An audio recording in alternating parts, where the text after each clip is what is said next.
9 মাস আমার ফ্যামিলির সাথে কোনো কথা বলি নাই। আমাতুর হওয়ার পর তখন গিয়ে আমার আব্বুর সাথে কথা বলি। তো যখন ফোন দিয়েছি মানে 9টা মাস পরে যখন আব্বুর কণ্ঠটা শুনছি, ভাই আমার কলিজাটা যে কি করছে আমি নিজেও বলতে পারবো না, শুধু আনচান করতেছিলাম আব্বুর কণ্ঠটা শুনে। আমি তো ভাবছি যে আব্বু হয়তো রাগারাগি করবে, কিন্তু না, আব্বু দেখি যে খুব ভালোভাবে কথা বলতেছে।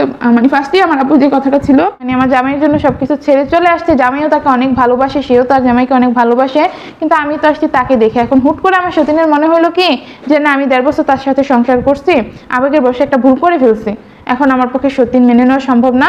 বুঝতে পারছি যে তারা কিছু একটা করতেছে, যদি ধরতে পারে তাহলে কিন্তু বড়সড় একটা ঝামেলা হয়ে যাবে। আর এইদিকে পজিশনটা তো অনেক ক্রিটিক্যাল।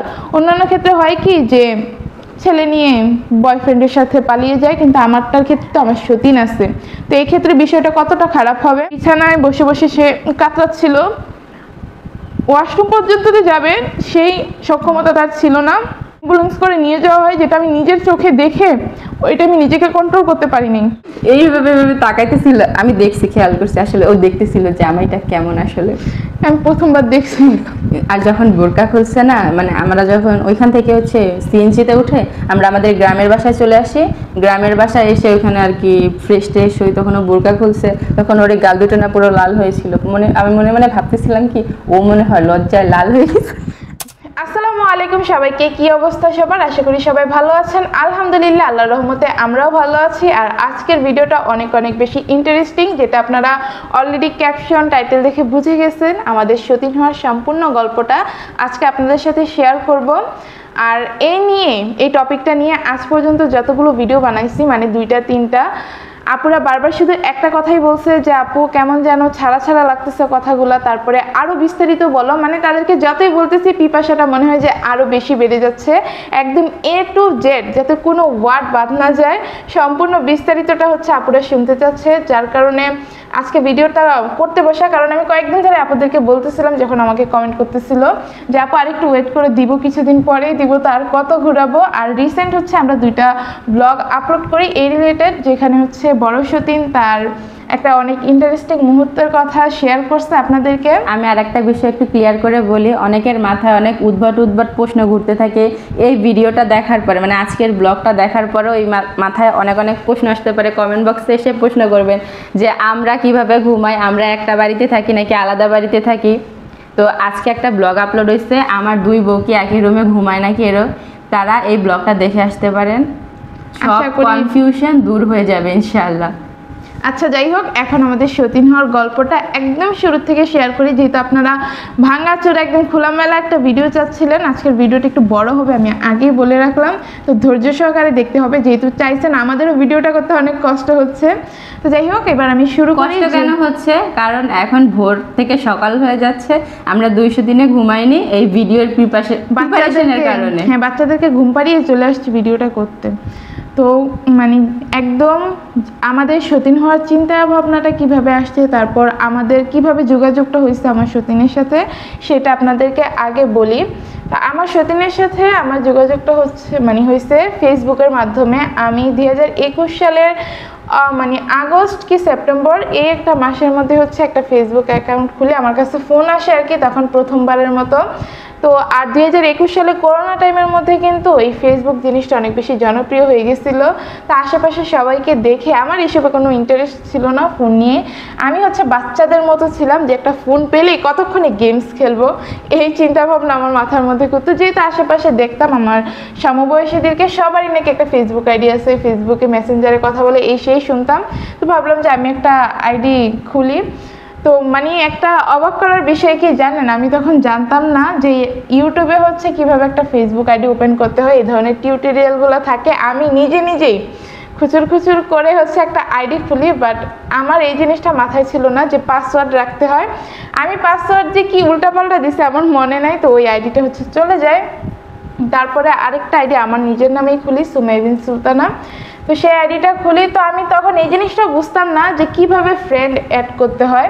তো যেতাম ফেসবুকে গিয়ে পোস্ট করতাম। আর আমি ফেসবুক আইডি খোলার পর একটা জিনিস হয়তো আমার কাছে অনেক অনেক বেশি ইসলামিক পোস্ট আসতো, তারপর কি জানি সতীন রিলেটেড জিনিসগুলো আসতো, একাধিক বিয়ে যেসব ব্যাপারগুলো আছে, যেমন নবী, আমাদের নবী মুহাম্মদ সাল্লাল্লাহু আলাইহি সাল্লামের বিবিরা ঠিক কী কী করতো ওইগুলো আমার কাছে আসতো। বিশেষ করে আয়েশা রাদিয়াল্লাহু আনহা, তিনি তো একটু কম বয়সে ছিল, বাচ্চামি স্বভাব ছিল। একদিন নবীজির কোন বউ জানি, সালামা না কি জানি বউটার নাম ছিল, তো তিনি হচ্ছে কি মাংস তরকারি নাকি রান্না করে আসছে, তো আয়েশা রাদিয়াল্লাহু আনহা নাকি সেটা হচ্ছে জেলাস ফিল করে তার গায়ের উপরে দিয়ে দিছিল। তো নবীজি আবার ইনসাফ করার জন্য আয়েশা রাদিয়াল্লাহু আনহা পায়েস রান্না করছিল, ওই পায়েস হচ্ছে আয়েশা রাদিয়াল্লাহু আনহার গায়ে ঢেলে নিতে বলে। তো তখন নাকি তারা এই মানে দুষ্টু মিষ্টি খুনসুটিগুলো দেখে একজন আরেকজনের উপরে মুচকি মুচকি হাসতে থাকে, মানে মজা পাইছে আর কি।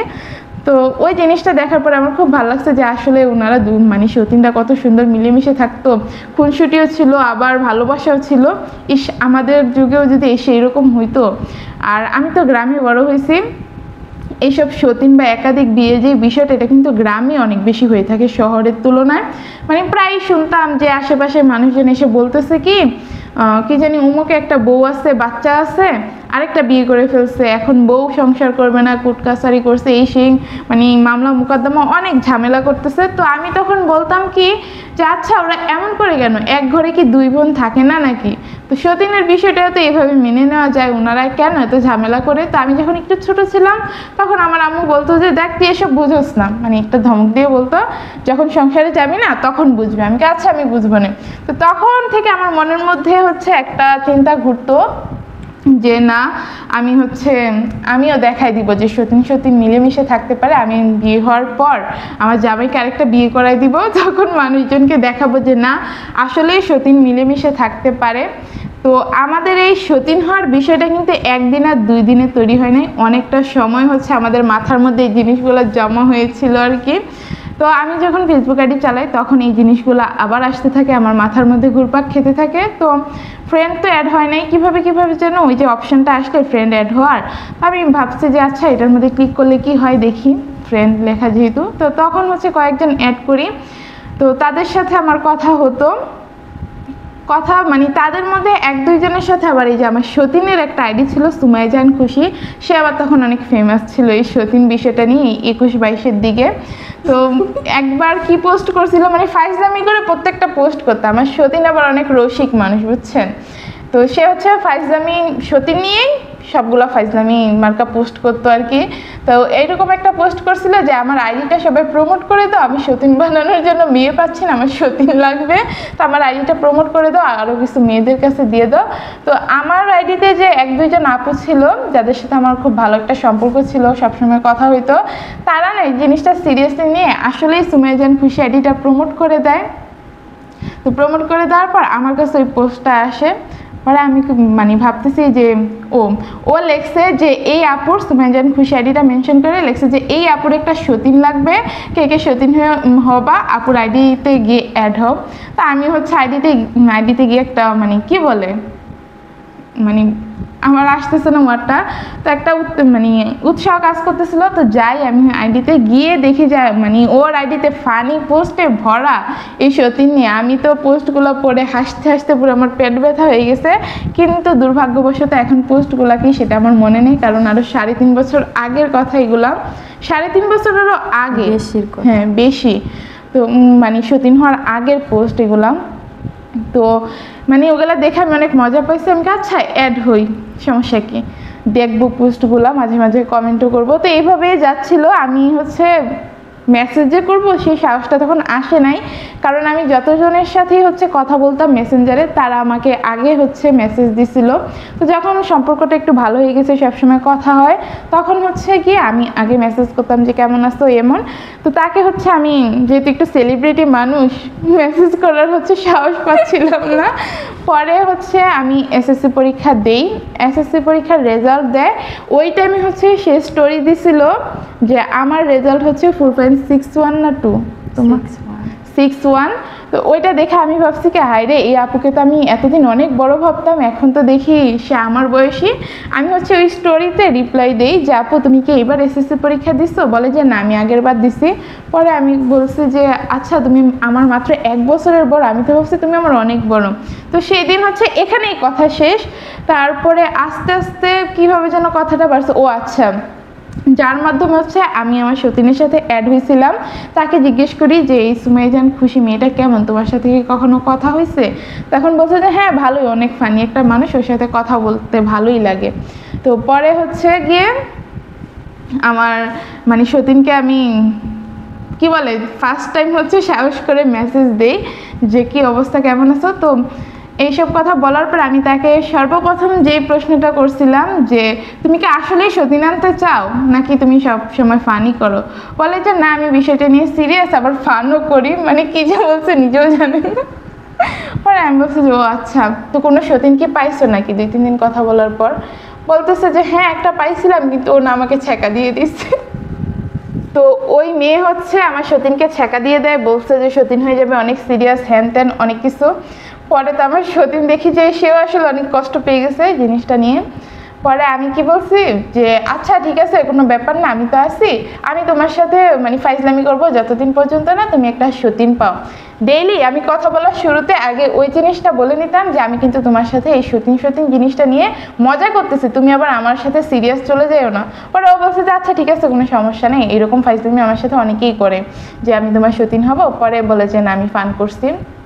তো এভাবে আমাদের কথা চলতে থাকে। তারপর আমি হচ্ছে নিকনেম দেই আমার সতীনের, সতীন আপু, আর আমার সতীন আমার নিকনেম দিছিল নুফা আপু।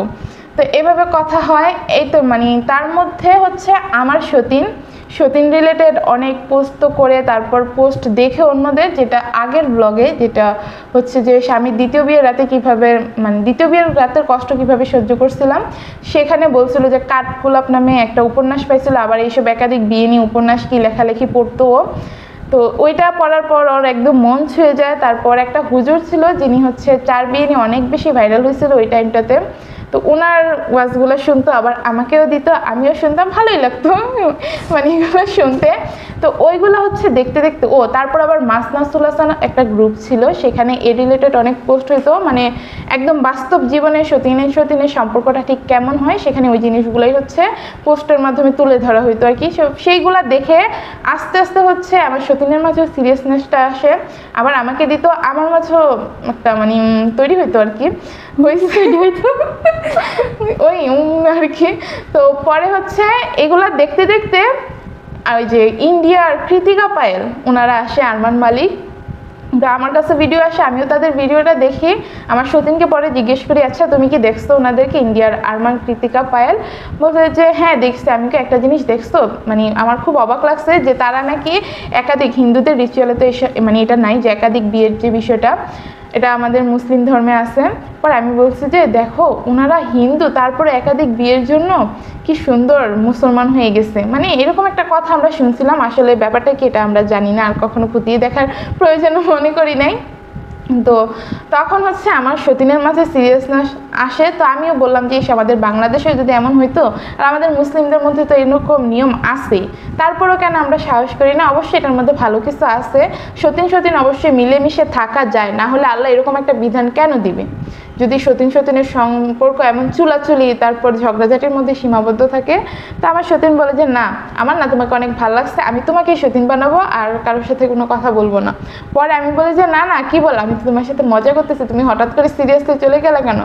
এরপরে ডেইলি শুধু এই জ্ঞানজ্ঞানী করতো, আমি কিন্তু সত্যি তোমাকে সতীন বানাবো, মানে ফাইজলামি থেকে আমাদের বিষয়টা হুট করে সিরিয়াসনেসে চলে যায়।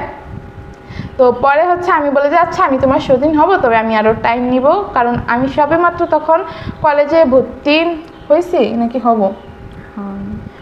মানে আমি তখন হই নাই কলেজে ভর্তি। তো আমি বলছি যে না আমার পড়াশোনা করার অনেক ইচ্ছা, আমি হচ্ছে এইচএসসি পরীক্ষা দিয়ে অ্যাডমিশন দিব, তারপরে মানে তোমার সতীন হব। কারণ এখন তো আমরা সবাই ছোট, আমার সতীন মাত্র আমার 1 বছরের বড়, আমার হাজব্যান্ড আমার সতীনের থেকে 1 বছরের বড়, তো আমরা সবাই তখন অনেক ছোট মানুষ।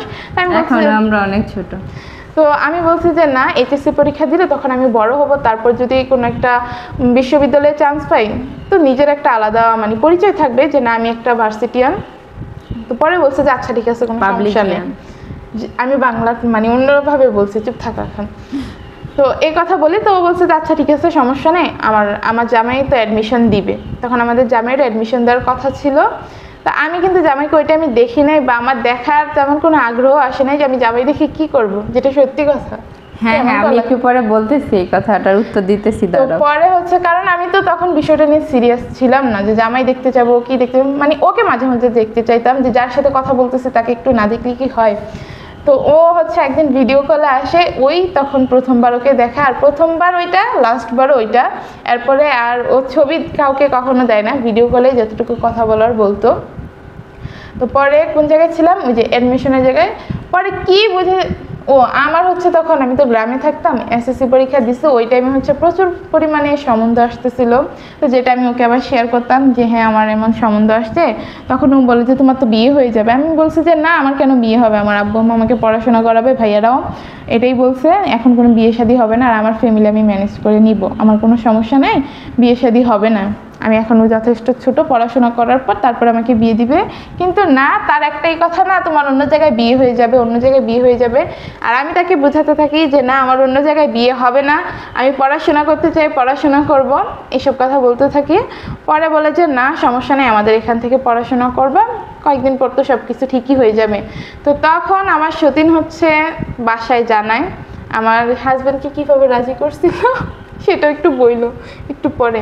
হাজব্যান্ডকে রাজি করা অনেক কষ্টে, ব্ল্যাকমেল যা আছে সব কিছু একদম করছে। এবার আমি একটু শুরু করি, মানে এখন আমার মনে হতেছে কি যে ওই বাকি ব্লগটাও কন্টিনিউ করুক, আমি একটু রেস্ট। আর আরেকটা কথা, মানে এখন আবার একদল এসে বলবে কি আপনি কেন সব কথা বলতেছেন, এখানে কি কি হয়েছে আপনি কিভাবে জানলেন?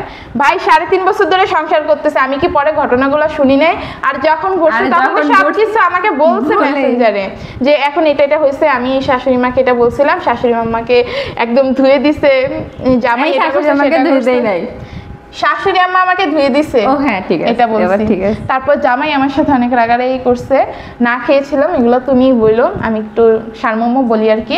তো এসব কথা আমি তো তখনই জানি, এসব না জানার কি আছে ভাই, প্রত্যেকটা জিনিসই তো আমরা মানে মিলেমিশে করছি, তো এখানে তো না জানার মতো কিছু না। এবার তুমি বলো। আমাদের এই ঘরে যদি একটা কাঠি ভাঙা হইতো, এটাও ও জানতো ওইখানে বসে যে কিছু একটা হয়েছে আমাদের ঘরে। তো আমিও শুরু থেকে বলবো যে আমার মাথায় আর কি কিভাবে সতীনের ব্যাপারটা আসে। তো আপনাদের ভাইয়ার সাথে আমার কথা হয় 2020-এ করোনার ভিতরে। তখন তো যে আমার সতীন বললো ফেসবুকটা অনেক অনেক পপুলার, ফেসবুক আর টিকটক। তো ফেসবুকের মাধ্যমে আপনাদের ভাইয়ের সাথে আমার পরিচয় হয়। লাইকই টিকটকের চাইতে লাইকই অনেক বেশি ফেমাস ছিল। তো তারপরে আমাদের 1 বছর প্রেম হয়। আর একটা কথা কি জানেন, আমি না বাটন ফোনে আপনাদের ভাইয়ের সাথে প্রেম করছি। মানে কি বলবো যে কিভাবে কি কথা বলছি, মানে তাদের লাভ স্টোরি শুনতে হলে এখনই আমাদের চ্যানেলটা সাবস্ক্রাইব করে দিন আর কমেন্টে জানিয়ে দিন। হ্যাঁ আর কিছু বলবো না। তো তারপরে 1 বছর আমাদের রিলেশন থাকে। তারপরে হচ্ছে আমার এসএসসি পরীক্ষার রেজাল্ট দিয়ে দেয়, মাশাআল্লাহ আমি সবসময় এর ঘরেই থাকি, এটা নিয়ে কোনো চিন্তা নাই। এরপরে আপনাদের ভাই আর কি চাইতেছিল না আমি খুলনায় ভর্তি হই, খুলনার কলেজে, তাহলে অনেক দেরি হয়ে যাবে, আমি ওই যে ওর মতন এসএসসি ছাড়া আর আসবো না, ওইটা শেষ করে তারপরে ভার্সিটিতে পড়ার জন্য হয়তোবা ঢাকায় আসতে পারি। তো আমার ফ্যামিলিকে আমি জানাইছি, আমার ফ্যামিলি রাজি হয় নাই। সবথেকে মেন কারণ হচ্ছে অনেক দূরে, ঢাকা আর খুলনা তো বুঝেনি, যারা যাতায়াত করছে তারা জানে কত দূর। আগে তো পদ্মা সেতুও ছিল না, তখন ফেরি পারাপার বা লঞ্চ পারাপারে যেতে হতো, প্রচুর সময় লাগতো। তো আর কি করবো, আপনাদের ভাইয়ার আমি অন্য পদ অবলম্বন করার পরে আমার ফ্যামিলির সাথে অনেক বড় একটা ডিস্টেন্স হয়ে যায়, যার কারণে অনেক ঝামেলা থেকে কথাবার্তা হয় না। আর এদিকে আমি এসে কলেজে ভর্তি হই, আপনাদের ভাইয়ের সাথে যাতায়াত শুরু করি, কলেজে যাই, কোচিংয়ে যাই, সব কিছু করি। কিন্তু আপনাদের ভাইয়া তো পরীক্ষা দিয়ে খালাস, তার তো বাইরে বাইরে কাজ শুরু হয়ে যায়, কোচিং শুরু হয়ে যায়, এইটা সেইটা, মানে সে ঘরে থাকার কোনো নামই নেই। আর আমার শাশুড়ি আম্মা তো বাসায় থাকবে কি, তার হচ্ছে 2টা হসপিটালে ডিউটি থাকে, উনি সবসময় কাজ নিয়েই ব্যস্ত, বাসায় যতটুকু সময় থাকে, মানে আমিও বলি যে আপনি একটু রেস্ট নেন, আমি একটু রান্নাবান্না করে দিই যতটুকু পারতাম আর কি, যে আপনি রেস্ট নেন। ওই যে একটু চা খাবো, 2 শাশুড়ি বৌমা মিলে গল্প করব, এটা কখনো সম্ভব হয় নাই। আর আমার শ্বশুর আব্বা হচ্ছে ব্যবসায়িক মানুষ, সে ব্যবসা নিয়ে সবসময় ব্যস্ত থাকে। আর এদিকে আমার ওই যে একটা ফোন আছে মাশাআল্লাহ, ওই ফোনটা নিয়ে গুতুর করতাম সারাদিন। এরপরে হচ্ছে ওই আমি একটা ফেসবুক অ্যাকাউন্ট খুলি, যে সবাই অ্যাক্টিভ যেহেতু ফেসবুকে টিকটকে লাইক দিতে।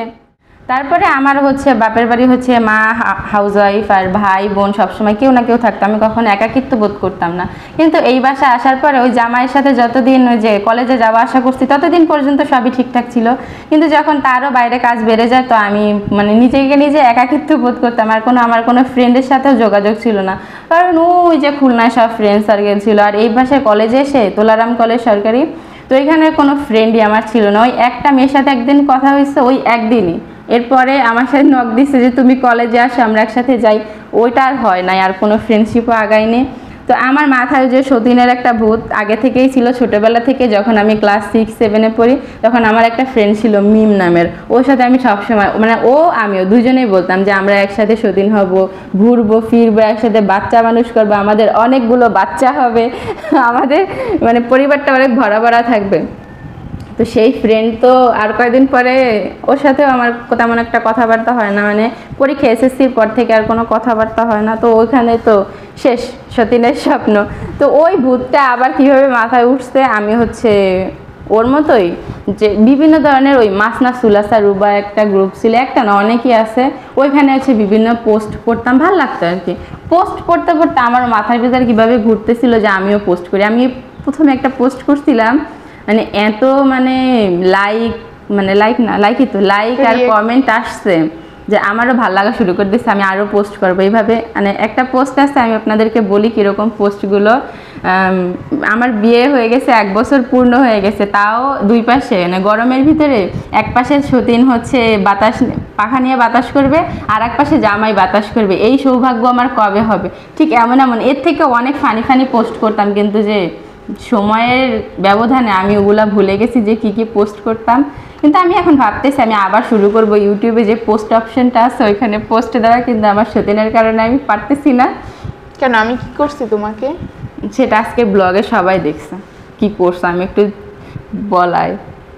আচ্ছা ওইসব বাদ দাও, আমি যেন কোথায় ছিলাম। আমি এই যে তোমার এই একটু কথার জন্য আছে না, আর বললাম না কমেন্টের মধ্যে যে কি হবে, আসলে কিছুই হয়নি সে। তারপরে আমার সাথে না অনেক মেয়েদের কথা হতো, মানে ওরা আমার সাথে ফাইজলামি করতো, আমি ওদের সাথে ফাইজলামি করতাম। আমাদের খাটটা একটু উঁচু ছিল, তো আমি এখন পাটা রাখতে পারতেছি, এর জন্য ক্যামেরাটা নড়ে গেছে। তো আমি হচ্ছে অনেক মেয়েদের সাথে কথা বলছি, ওরা আমার সাথে মজা করতো, ফ্রেন্ড হিসেবে সবাইকে কথা বলতো। কিন্তু লাস্টের দিকে যে না অনেকেই না সিরিয়াসলি আমার সাথে কথা বলতো। এমন হয়েছে একটা মানে ফ্রেন্ডের সাথে তো কথা বলা যায় সবসময়, 1 ঘন্টা 2 ঘন্টা, ওর পারিবারিক বিষয় চলে আসতো আমাদের কথার মধ্যে। তো অনেক সময় কথা বলতাম, অনেক সিরিয়াস, ও রাজি চলেই আসবে, আমার বাসার ঠিকানা চায় যে এখনই চলে আসবো। তো যে শেষ পর্যন্ত আর বলে কি আমি মজা করছি, আমাকে আজকে একটা ছেলে দেখতে আসছে, আমার এখন বিয়ে ঠিক হয়ে গেছে, আমাকে বিয়ের ছবি দিতেছে। তো ব্যাপারটা খারাপ লাগার বলতো না, তুমিই বলো। তারপরে ও যেটা বললো যে ও একদিন মেসেজ দেয় রেজাল্টের শোনার জন্যই আমার, তো ওইখান থেকেই কথা শুরু হয়। কিন্তু ওর সাথে আরও 3টা মেয়ে না যেন 4টা মেয়ে আমার সাথে সিরিয়াসলি কথা বলতো তখন যে আমার সতীন হবে।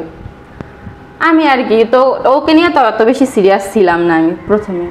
ওই যে 2টা মেয়ে ছিল, ওরা 2জন ফ্রেন্ড ছিল, ওরা 2জন বলছে আমারও সতীন হবে, তো ওদের নিয়ে আমি বেশি সিরিয়াস ছিলাম। তো ওরা হচ্ছে গিয়া 2 দিন পরে বলে কি যে না আমরা মজা করছি, মানে আমার একটা ফ্রেন্ডের পছন্দ হয় না আর কি, মেইন যে ব্যাপারটা ওর যে ওর ফ্রেন্ডে আমার একটুও পছন্দ হয় নাই। আর আরেকটা মেয়ের সাথে এমনও হয়েছে যে আমরা একসাথে ঘুরছিও, এটা আমি তোমাকে বলি নাই, আজকে প্রথম বলতেছি। আমি ওর সাথে ঘুরছিও, কিন্তু তারপরেও শেষ পর্যন্ত আমার সতীন হয়নি। তো ওর সাথে কিভাবে যেন আমাদের ফ্রেন্ডশিপ মানে এত মজবুত হয়, আমি কি বলবো। তো এমনও আছে যে কয়দিন আগে একটা মাইলস্টোনের যে কাহিনীটা হয়েছে, ওইখানে একটা ফ্রেন্ড আর একটা ফ্রেন্ডের জন্য আগুনের ভিতরে চলে গেছে যে ফ্রেন্ডে বাঁচাবে। তো এরকম ফ্রেন্ডশিপ অহরহর পাওয়া যায়। ওর আর আমার ফ্রেন্ডশিপটা ঠিক এমন ছিল যে ও আমার জন্য অনায়াসে ওর জীবনটা দিয়ে দিতে পারবে, আমিও সেম, দুজনের একদম মানে কলিজায় ফ্রেন্ড এমন অবস্থা। তো ওর সাথে আমার এমন হয়ে যায়, আমি বাসায় জানাই। ও তার আগে বলি, আমি মেন সিরিয়াস হচ্ছে গিয়ে পায়েল কৃতিকার ভিডিও দেখে। ওরাও ফ্রেন্ড থেকে না, ওদের বিষয়টা একটু ক্রিটিক্যাল ছিল, তো তারপর ওরা অনেক ভালো ছিল। তো আমরা যেহেতু নিজের ইচ্ছায় আমরা সতীন হব, তো আমাদের ফ্রেন্ডশিপটা ওদের থেকে আরও বেশি মজবুত, তো আমাদের বিষয়টা আরও ভালো হবে, আরও সুন্দর হবে, এই আশা নিয়ে ওকে জোর দিয়ে বলছিলাম যে আমরা সতীন হবই হবো। কিন্তু যে ও একটু ভ্যাবাচাকা খেয়ে গেছিল এই কথাটা, মানে আমি তো সবসময় বলতাম যে আমি তোমার সাথে দুষ্টামি করতেছি, যেটা শুরুতেই বললাম। বললাম। হুট করে যখন বলছে যে না ও সিরিয়াস, তখন তো একটা ভেবাচাকা খাওয়ার মতোই বিষয়। আর ভিডিওটা কাট করতে হয়েছে, আমি চুলগুলো বারবার ঠিক করতেছি, কারণ আমার তো ঘুম থেকে উঠে গেছিলো, ওকে ঘুম পাড়াইতে গেছিলাম, সব কিছু এলোমেলো হয়ে গেছে, দেখলেই বুঝতে পারতেছেন। তো যেটা বলতেছিলাম, আমার সতীন কিন্তু চাইলেই পারতো যে কাউকে একটা সতীন বানিয়ে নিয়ে আসতে, যে সতীন বানানোর ইচ্ছে হয়েছে, ভালো লাগছে, চোখের দেখা, ওকে নিয়ে আসি, কিন্তু সেটা আমার সতীন করে নাই। আর মানে যদি অমনটা করতো, আমি সবসময় চাইতাম যে আমার সতীন হবে আগে আমার বেস্ট ফ্রেন্ড হবে, যে আমার জন্য একটা কিছু করতে 1 সেকেন্ড ভাববে না, তাকে আমি বেস্ট ফ্রেন্ড মানে সতীন বানাইতে চাইছি। আর এমন অনেক মেয়ে ছিল যার সাথে আমার কথা হইতো, যে যারা মানে বললেই আমার সতীন হয়ে যাবে, চলে আসবে কথা বললে, কিন্তু যে অমন যদি হতো তাহলে এত সুন্দর একটা সংসার আপনারা আজকে দেখতে পারতেন না। হয়তো বা ওই যে 2-1 মাসে আমাদের সব কিছু শেষ হয়ে যেত, ও একটা ঝামেলা করতো বা আমি একটা ঝামেলা করতো, কিন্তু আমি দেখে শুনে, আর আমার জামাইয়ের বিয়ে দিতেছি, তো আমি ওখানে দেখে শুনে একটা ভালো মেয়ে আনবো। ও একটা ভালো মেয়ে না, ও একটা ভালো ফ্যামিলির মেয়ে, ও একটা ভালো মেয়ে, একটা ভালো ফ্যামিলির মেয়ে, সব কিছু দেখে শুনে আমি একটা সতীন বানাইছি। কারণ আমি চাইতাম যে ও আমার মতোই হবে, আমি অন্য কোনো মেয়ে আনতে চাইবো না যে ও নিচু হয়ে থাকবে আমার, বা মানে আমি যেটা চাইতাম আমার পার্সোনাল একটা বিষয় খুঁত থাকবে, এটাও চাইতো না, এটাও চাইতো চাইতাম যে না। দুইজন সমান সমানই গুণ থাকুক। যদি অমন আনতাম তাহলে মানে আরো একটা কেন আরো 3টা আনতে পারতাম একসাথে, যেটা সত্যি কথা। তো মানে যেটা বললো, আবার জামাইকেও বলে নাই যে যান আমি আপনাকে অনুমতি দিচ্ছি, আপনি একজনকে বিয়ে করে নিয়ে আসেন। আর যদি হয় না হাজব্যান্ডের ক্ষেত্রে, যে হাজব্যান্ড বিয়ে করে নিয়ে আসছে, সেখানে কিন্তু নিজেদের মধ্যে মিলমিশ করাটা খুবই কষ্টকর, হয়ও না, যেটা সত্যি কথা, মানে মিলতে চায় না তারা কেন কি কারণে, এটা ওনারা ভালো বুঝবে। আর হাজব্যান্ডেরও একটু সমস্যা থাকে। সংসারটা ভেঙে যাওয়ার মানে পুরো 100% শিওর থাকতাম যে আমাদের সংসারটা থাকবে না, কারণ ও থাকতো ওর মতন সবকিছু চাইতো, কিন্তু আমাকে বুঝতো না। কিন্তু যে আমার ফ্রেন্ড সতীন হওয়ার পরে ও আমাকে বুঝে, আমার ফ্যামিলিকে বুঝে, মানে আমার ফ্যামিলিকে ওর ফ্যামিলি বানায় নিছে। এতটুকু পরিমাণ হিংসা নাই আমার সতীনের মনে। আচ্ছা, এবার সতীন হওয়ার গল্পটা শুরু করি। অনেকগুলা তারপর প্রথমে আমি আমার জামাইকে বলি যে আমি একটা সতীন আনবো, আপনি কি বলেন? আমার জামাই তো আমাকে যাচ্ছে না তাই বলছে। তো তাকে মানাইতে আমার হচ্ছে গিয়া হাফ ছুটে গেছে। এরপর আমার শাশুড়িকে তো আমি সরাসরি কোনো কিছুই বলতে পারিনি, তাকে বলতে বলতে আমার 1 সপ্তাহ লাগছে, যেটা আপনারা আগের ব্লগে মানে 2 দিন আগে যেটা আপলোড করছে ওইটা দেখতে পারছেন। তো তাকে যেদিন আমি সরাসরি বলছি, সে আমাকে অনেক বকাঝকা করে, মানে যতক্ষণ বাসায় ছিল পুরাটা টাইম আমাকে বকাঝকা করে, আর বলছে এরকম কাজ তুমি করবা না। আর আমাকে একটা কথা বলছে কি, এইসব কি তোমাকে সাকিব করাইতেছে, মানে তার ছেলে করাচ্ছে? আমি বলছি কি না আম্মু, আমাকে ও কিছু করাইতেছে না। বলে কি তুমি এখন যে বলতেছো তুমি এগুলো সহ্য করতে পারতা না, এখন মুখে বলতেছো, কিন্তু যে কাজের সময় দেখা যাবে কি তুমি এই সংসার ছেড়ে চলে যাচ্ছ, তুমি ঝামেলা করে চলে যাচ্ছ, আমি এটা চাই না। তুমি আসছো, তুমি সুন্দর মতন থাকো, তোমার পরিবারটা তুমি তোমার মতন করে গুছায় না। মানে অনেক সুন্দর সুন্দর কথা বলছে, বুঝাইছে, আমারও খুব ভালো লাগছে। কিন্তু যে আমি আমার শাশুড়ি আমার কথা শুনি নাই। আর জামাইকে যখন আমি বুঝাইতে ব্যর্থ হয়েছি, তখন আমি হুমকি দিছি যে আমাকে যদি তুমি ভালোবেসে থাকো সাকিবুর রহমান, তাহলে তোমাকে এটা মানতেই হবে।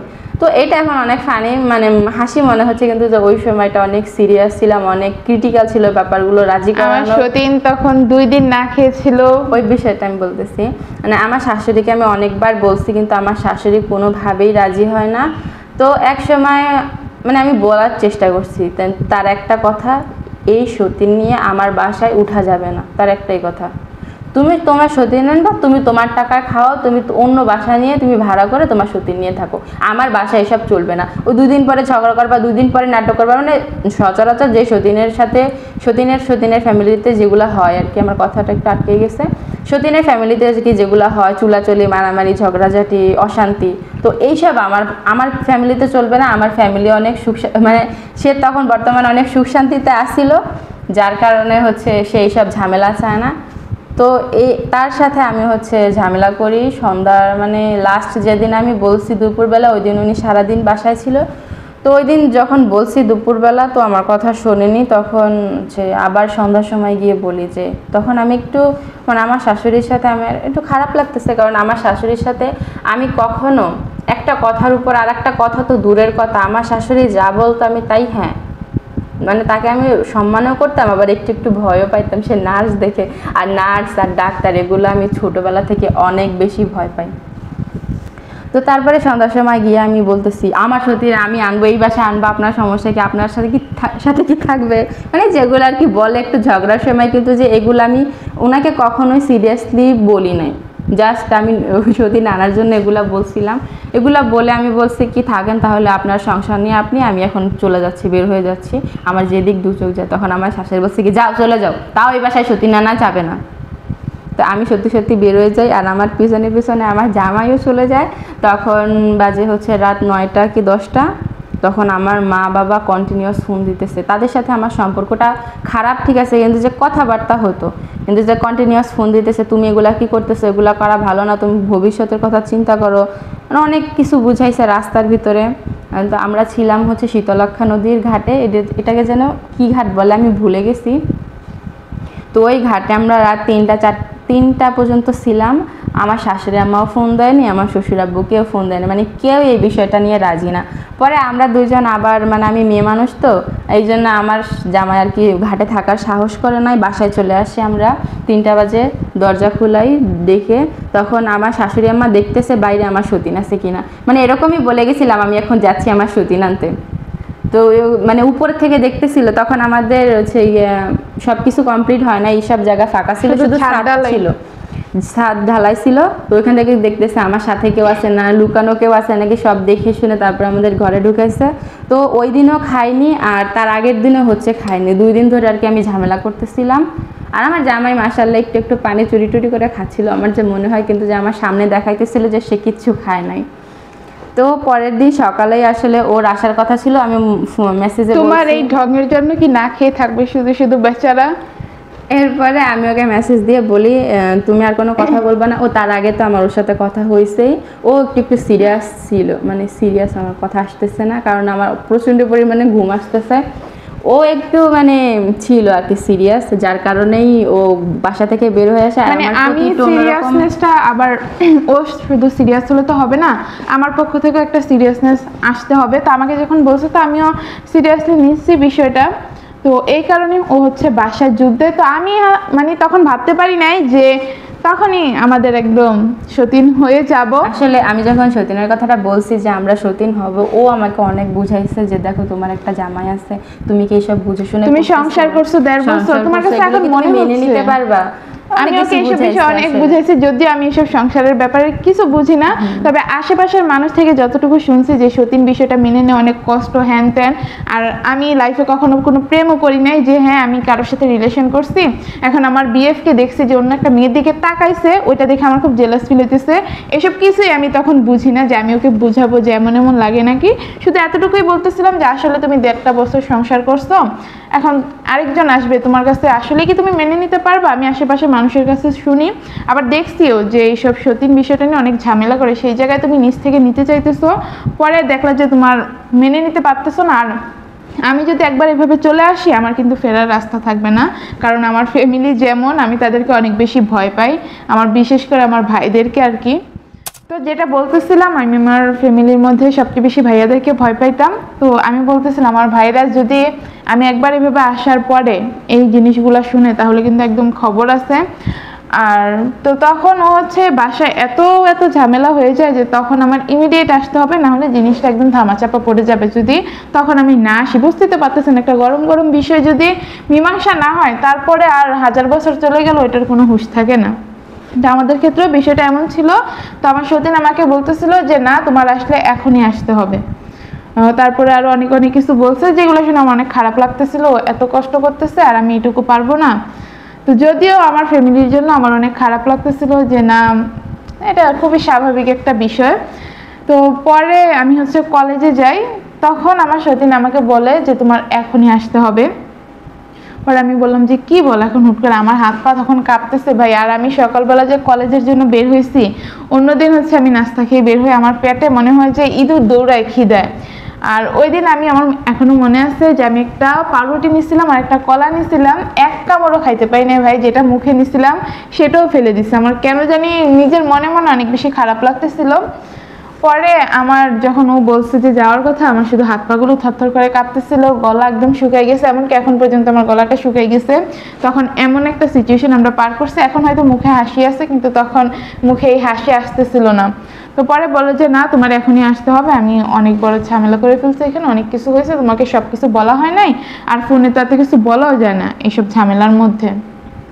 তো আমাকে বলে যে তুমি দাউদকান্দি আসো। পরে আমি বলছি যে আমি তো দাউদকান্দি কখনো যাইনি, আর আমি কখনো একা একা যাতায়াত করিও নাই, শুধু কলেজের কারণে হচ্ছে কলেজে একা একা যাই, তাও আমার সাথে একটা মেয়ে থাকতো আমার ক্লাসমেট। আমার সাথে যাতায়াতের জন্য একটা মেয়ে থাকতো, আমার ক্লাসমেটই, একই কলেজে পড়তাম। তো আমি বলতেছি যে আমার দ্বারা সম্ভব না, তোমরা আসো আমার কলেজের এখানে। বলে যে আমাদের আসতে আসতে অনেক লেট হয়ে যাবে, আর আমার কলেজ হচ্ছে তখন তাড়াতাড়ি ছুটি হয়ে যায়, মানে পুরোপুরি এখনো ঠিকভাবে ক্লাস শুরু হয় নাই, মাত্র সবে মাত্র 1 মাস হয়েছে, 1 মাস হয়নি তখনও আমি যে ক্লাস করি। তো পরে আমি হচ্ছে কি আর করবো, আসি দাউদকান্দিতে কোনো রকমে। আর আমার হাত পা শুধু কাঁপতেছিল। ওরা আমাকে বলছে যে ওরা নাকি ওই যে দাউদকান্দি কি ব্রিজ আছে না কি বললাম, ওই দিকে আছে, ওদের বেশি টাইম লাগবে না, আমার আগে নাকি ওরা এসে পৌঁছে যাবে। তো আমি তো এসে হচ্ছে টিকিট কাউন্টার, ওই জায়গাটা একদম নিরিবিলি ছিল। আর দাউদকান্দি এই জায়গাটা আমি কখনো আসিও নাই। আমাদের এলাকার মানুষের কাছে শুনছি যে জায়গাটা নাকি ভীষণ খারাপ একটা জায়গা, মানুষজন একটু অন্যরকম হয় এই সাইডে। তো আমার খুব ভয় লাগতেছিল, আর ওদেরকে বারবার বলতেছি যে এখন আসো না কেন, বলতেছে যে হ্যাঁ আসতেছি আসতেছি। পরে আমি মনে মনে শুধু একটা কথাই ভাবতেছিলাম যে আমি কি ভুল মানুষের কাছে চলে আসলাম নাকি, না হলে কোনো নর্মাল মেয়ে তো চায় না যে তার মানে সংসারে সতীন যাক। আসলে কি আমি ভুল করে ফেললাম? তখন আমার মন চাইতেছিল যে না আমি বাড়িতে চলে যাই আবার। তো এর মধ্যে এইসব কথা চিন্তা ভাবনা করতে করতে দেখি যে আমার সতীন আসে, জামাই আসে, যদি আমি ওদেরকে চিনি নাই, কিন্তু ওরা বুঝতে পারছে যেটা আমি, কারণ একলা একটা মেয়ে দাঁড়িয়ে আছি। আর ওদেরকে তোমাদেরকে একটা ছবি দিছিলাম ওইদিকে দাঁড়িয়ে, এই কারণে হচ্ছে ওরা চিনতে পারছে। আমি তো আর দেখিনি ওরা কেমন কি, যার কারণে আমি চিনতে পারি নাই। তো দেখে আমার একটু মনে সাহস আসছে যে না ওরা তো আসছে। তারপরেও মনের মধ্যে ওই যে ভয়টা কাটতেছিল না যে আসলে আমি কাদের কাছে আসলাম, আসলেই কি ওরা সেফ আমার জন্য, না আমি বাসায় চলে যাব, এইসব হাজারো প্রশ্ন আসতেছিল। তো তখন আমি হচ্ছে আমার আম্মুকে ফোন দিই, দিয়ে বলি যে আম্মু আমি তো চলে আসছি, আর বাসায় যাব না কখনো, এভাবেই বলছি। তখন আমার আম্মু বিশ্বাস করবেন না, একদম কান্নাকাটির মতো শুরু করে দিছে যে না তুই এটা কি করতেছস মা, তুই চলে আয় চলে আয়। তো তখন একটা খারাপ লাগতেছিল, আবার আরেকটা কথা ছিল যে এখন যদি চলে যাই আবার মানে সিচুয়েশনটা কিন্তু একদম চেঞ্জ হয়ে যাবে এখন যদি আমি চলে যাই। তো যাই হোক, তখন আমি হচ্ছে আমার ফোন অফ করে দেই। আর তাদের সাথে কথা, বিয়ে শাদীর বিষয়টা তো আমার সত্যি আগে একটা ব্লগে বলে দিছে, যার কারণে আজকে আমি বলতেছি না। বিকালের দিকে আমাদের বিয়েটা হয়, পরে হচ্ছে গিয়ে মানে কয়েকদিন যায়, মাঝখানে আর কথা বলা হয় নাই, কারণ বললে কি নাকি সমস্যা হয়ে যায়। 2-3 দিন পরে হচ্ছে আমি আবার ফোন দিই, কিন্তু মনের মধ্যে তো ওই যে খারাপ লাগাটা আসেই। পরে আমি জানতে পারি যে আমার আব্বু অনেক অসুস্থ, সে লাইফ সাপোর্টে আছে, আর বারবার শুধু আমাকেই খুঁজতেছে। আগেও মনে হয় কথাগুলো বলছিলাম তাই না, বারবার শুধু আমাকে খুঁজতেছে। আব্বুর অবস্থা খুবই খারাপ, এমনিতে আমার আব্বু অনেক বেশি অসুস্থ, আর আমি আমার আব্বুকে অনেক ভালোবাসি। আমরা মেয়েরা সবাই বাবার প্রতি অন্যরকম একটা ভালোবাসা কাজ করে আমাদের। তো যেটা শুনে আমার খুবই খারাপ লাগতেছিল, আর একটা কথাই মনের মধ্যে মানে আসতেছিল যে আমার জন্য আমার আব্বু অসুস্থ, নিজেকে খুব অপরাধী মনে হইতেছিল ওই টাইমটায় দাঁড়িয়ে। কিন্তু এখন যদি আমি যাই তাহলে তো সমস্যা হয়ে যাবে, কারণ ওদের সাথে ছিলাম, কাদের কাছে আসছে এটা জানার জন্য তো আমি না বলি, কিন্তু ওনারা তো জানতে চাইবে তাই না, যে কার কাছে গেলাম বা কি, এসব নিয়ে বড়সড় একটা ঝামেলা হয়ে যাবে, যেটা আপনারা বোঝেনি কি হতে পারে। তো মানে তখন আমার খুব খারাপ লাগতেছিল, আমি রাস্তায় দাঁড়িয়ে কান্নাকাটি করতেছিলাম, পাগলের মতো আচরণ করতেছিলাম যে না আমার আব্বু অসুস্থ, আমার দেখতে যেতে হবে এইসব। পরে আবার মানে নিজেই পাগলামি করতেছিলাম, আবার নিজের মাথার মধ্যে আসতেছিল যে না আমার সতীন জামের তো অনেক বড় ক্ষতি হয়ে যাবে। আর আরেকটা বিষয় কি, কেন আমার আব্বুর জন্য আমার অনেক বেশি খারাপ লাগতেছিল, আমার আব্বু যে অসুস্থ ছিল সেটা আমি নিজের চোখে দেখে আসছি যে আমার আব্বু কেমন কি ছিল, আমার আব্বুর অবস্থা কেমন ছিল। তাও সেই সময়টা আমি রিস্ক নিয়ে এই কাজগুলো করছি। হ্যাঁ আপনাদের কাছে এখন হয়তো বা খারাপ আমি এই কথাগুলো শুনে, তবে এই স্ট্রাগলটার কারণেই হচ্ছে এখন এই যে সংসারটা দেখতে পান, এত পছন্দ করেন, 200 দিনও মিলেমিশে থাকা যায়, সব জায়গায় স্যাক্রিফাইস করতে হয় মেয়েদের, এটাই স্বাভাবিক একটা প্রসেস। তো আমি তো যে মানে জিনিসগুলো যেহেতু দেখে আসছি, এমনকি আমার আব্বুর এত বাজে অবস্থা ছিল যে বিছানায় বসে বসে সে কাতরাচ্ছিল, ওয়াশরুম পর্যন্ত যাবে সেই সক্ষমতা তার ছিল না, এমন অবস্থা আমি দেখে আসছি। তখন হচ্ছে আমার আব্বুকে অ্যাম্বুলেন্স করে নিয়ে যাওয়া হয়, যেটা আমি নিজের চোখে দেখে ওইটা আমি নিজেকে কন্ট্রোল করতে পারিনি।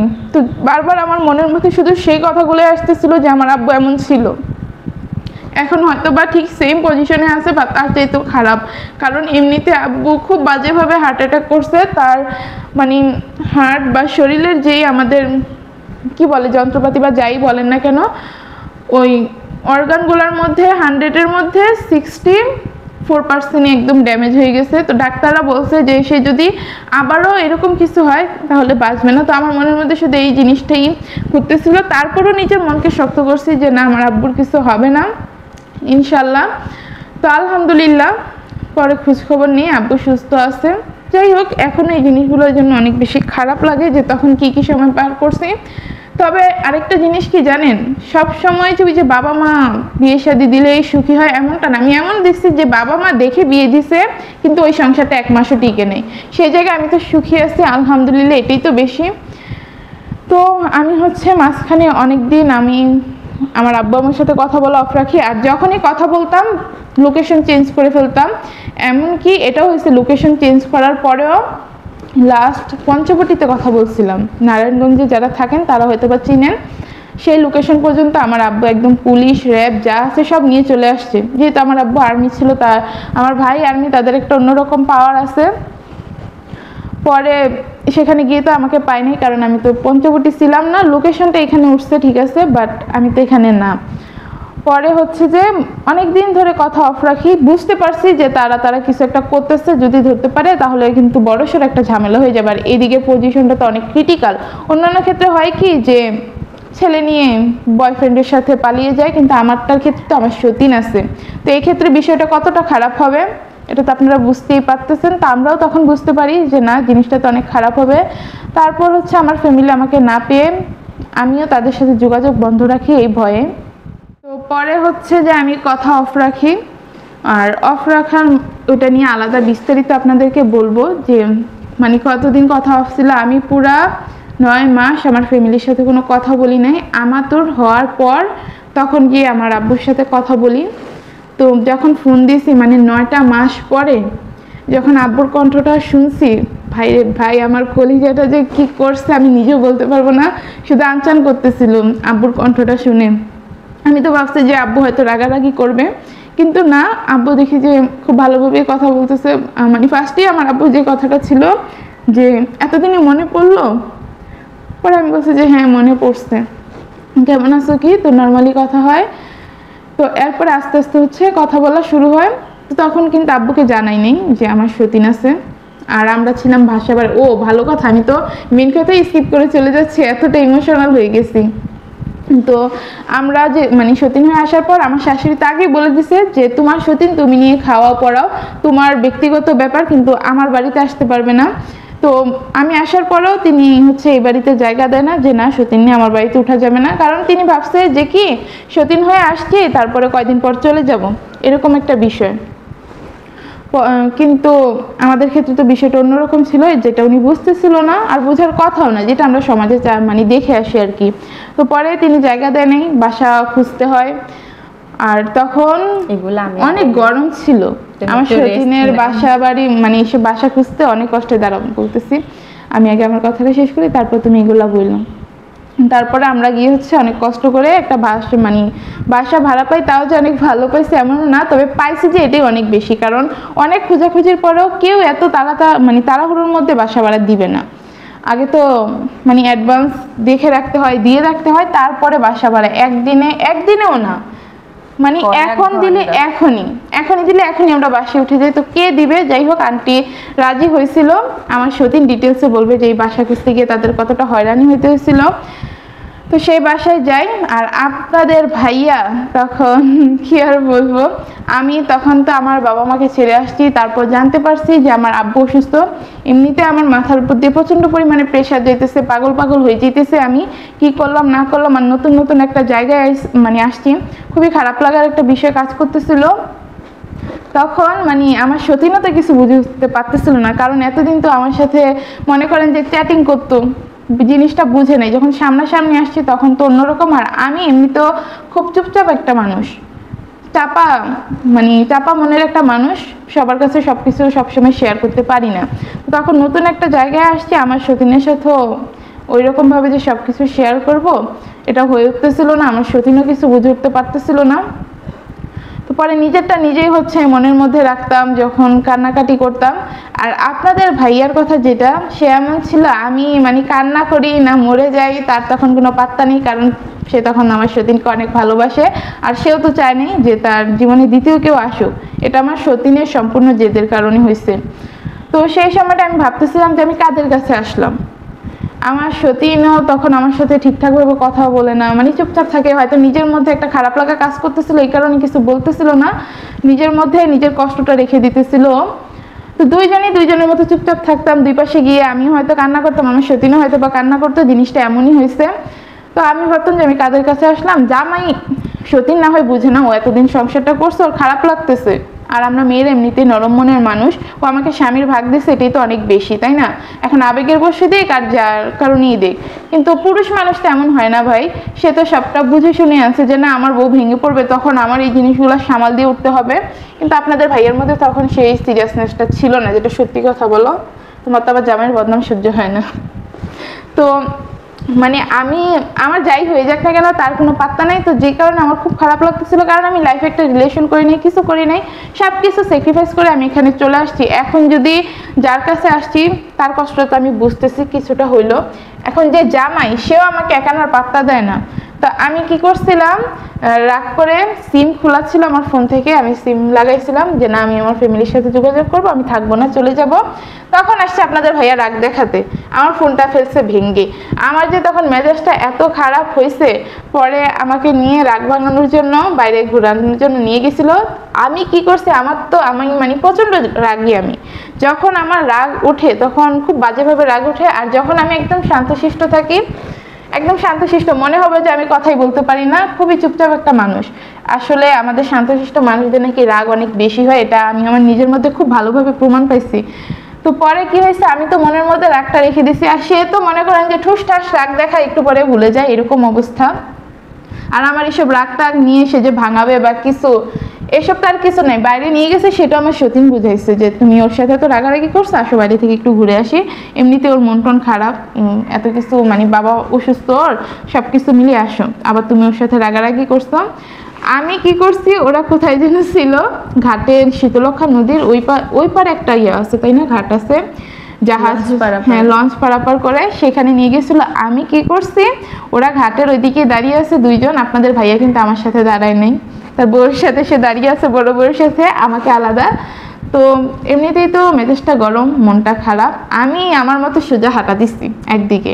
পরে তো ওরা আর আমাকে খুঁজে পাইতেছে না, আমি কোথায় চলে গেলাম, ওরা পাগল পাগল হয়ে গেছে। আমিও বাসা চিনি না যে বাসা কোন দিক থেকে কোন দিক যায়, কিন্তু মাশাআল্লাহ ও তিনে চলে আসছে। আমি এইটাই অবাক হয়ে গেছি, আমি খালি পিছনে তাকাচ্ছিলাম, আমি কি ঠিক জায়গা দিয়ে হাঁটতেছি নাকি, জামাই কি পিছনে আছে নাকি, আমি একটু পরে পরে তাকাচ্ছিলাম। আর ওর তো কোনো পাত্তা নাই, আমি তো পথও পাচ্ছিলাম না যে কোন দিকে যাব। আর মানে তখন আমার একটা ট্যালেন্ট দেখে হচ্ছে আমার সতীনা জামাই অনেক বেশি অবাক হয়েছিল। ওরা ওদের পরিচিত রাস্তাগুলো মাথায় রাখতে পারতো না যে এদিক থেকে এদিকে যাইতে হয়, অলিগলি, কিন্তু আমি একবার দেখাতে আমি প্রত্যেকটা জিনিস মনে রেখে দিছি যে এই গলি পার হয়ে ওই গলিতে যেতে হয়, এখান থেকে গেলে ওই রাস্তায় যাওয়া যাবে। তো ওরা পুরো অবাক হয়ে গেছে। পরে আমি কি করছি, বাসায় তো এখন চলে গেছি, চাবি নেই, এখন বাসায় গিয়ে তো লাভ নেই, আমি আবার বাসা থেকে চলে আসছি। চলে এসে ওই পারে হচ্ছে রেল লাইন আছে একটা, যারা থাকে তারা চিনে, মহিলা কলেজের ওইদিকেই রেল লাইন আছে। আমি ওইদিকে ঘুরে করতেছিলাম, আর ফুলের গাছ ছিল কোনো একটা জায়গায়, অনেকগুলো ফুলের গাছ, তারপর বসার জায়গা ছিল। আমি ওইখানে গিয়ে সুন্দর করে বসে আছি, ওরা তো আর খুঁজে পাইতেছে না, আর আমার সেদিন তো আমাকে খুঁজতেছে পাগলের মতো। আর জামাইয়ের কথা কি একটা কাটতে উপর থেকে ধরে নিয়ে আসছে, চলে গেছে, এই সেই হ্যান্ডেল উল্টাপাল্টা কথা বলতেছিল, কিন্তু আমার সতীন তো পাগল হয়ে যেতেছে। পরে ওর মাথায় আসছে যে এই জায়গাগুলো দিয়ে তো আমরা হাঁটছি, নাকি ভুলে সামনের দিকে চলে আসছিলে তুমি? তুমি সব দিকেই খুঁজতেছিলাম যে তুমি কোন দিকে আছো। পরে ও হচ্ছে আসে, আমি ওকে দেখি। পরে যখন ওর এই পাগল অবস্থা দেখছি, আর একটা মজার কথা, ওরা যখন রেল লাইনে আমাকে খুঁজতেছিল, আমি কিন্তু ওদেরকে সামনে থেকে দেখতেছিলাম, কিন্তু ওরা বুঝতে পারে নাই যে ওটা আমি, কারণ এদিকে মাদ্রাসা আছে, তো মাদ্রাসার অন্য মেয়েরাও হইতে পারে। তো পরে হচ্ছে আমি ওকে এই অবস্থা দেখে যে না, পাগলের মতো বেচারি এখন আমাকে খুঁজতেছে। আর আমার কি ছিল যে ওরা বাসায় যাওয়ার পর একটু পরে আমিও চলে যাব। আমার সতীন এদিকে আমাকে পাগলের মতো খুঁজতেছে, যে জায়গায় আমার জামাই আমাকে খোঁজার কথা। সে কি করছে, বাসায় গিয়ে সুন্দর শুয়ে ফোন টিপা শুরু করে দিছে। আর এদিকে আমার সতীন হয়ে যেতেছে পাগল। পরে আমি বলছি এই আমি এদিকে আসো আসো, আর আমাকে খুঁজে লাগবে না। পরে হচ্ছে বলতেছে তুমি যেভাবে চলে আসছো কাজটা কি ঠিক করছো? তো আমি বলতেছি কেন, কি হয়েছে? তোমার জামাই তো অনেক রেগে গেছে, আল্লাহ জানে আজকে কি করে তুমি বাসায় গেলে। পরে আমি বলতেছি কি ঘোড়ার ডিম করবে তোমার জামাই, সারা ভয় পায়। পরে আমি বাসায় যাই, আপনাদের ভাইয়া তো রেগে একদম টম হয়ে গেছে। আর আমিও তখন এমন এই জিনিসটা বুঝি না যে রাগ করলে রাগ ভাঙাতে হয়, কারণ আমার তো কখনো এমন সিচুয়েশন আসেই নাই, আমি কেমনে বুঝবো। আর আমার জামাইয়ের একটা বদ অভ্যাস, তো যেটা বলতেছিলাম ভিডিওটা বারবার কাট করতে হচ্ছে, কি সমস্যা জানি হইতেছে।